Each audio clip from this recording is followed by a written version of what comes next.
in the form and manner of what we call the foreign policy. Now, a foreign policy is a framework that a state takes up that helps it to express its interest, express its priorities when it comes to matters national interest. And therefore that needs also to be put in perspective, that the foreign policy guides the do's and the don'ts of a state. The foreign policy of a state is the one that sets priorities. What must we give priority? For instance, Kenya's national interest, touching on Kenya's foreign policy, is guided by about 5 things.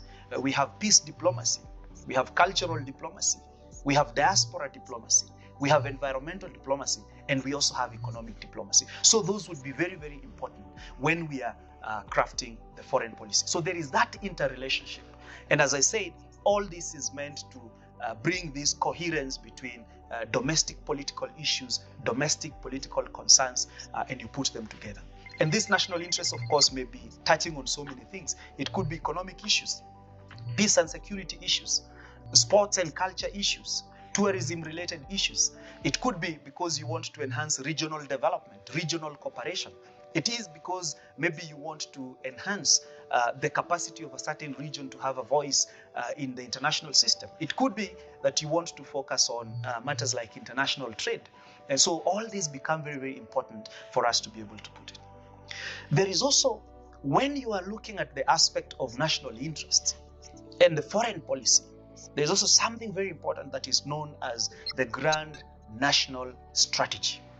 Because when it comes to the national interests that you craft in the form of a foreign policy, then you have to come up with a very clear-cut strategy, a very clear-cut plan of action, very good direction in terms of how are you going to go about realizing those objectives that you have in your national interests and also in your foreign policy.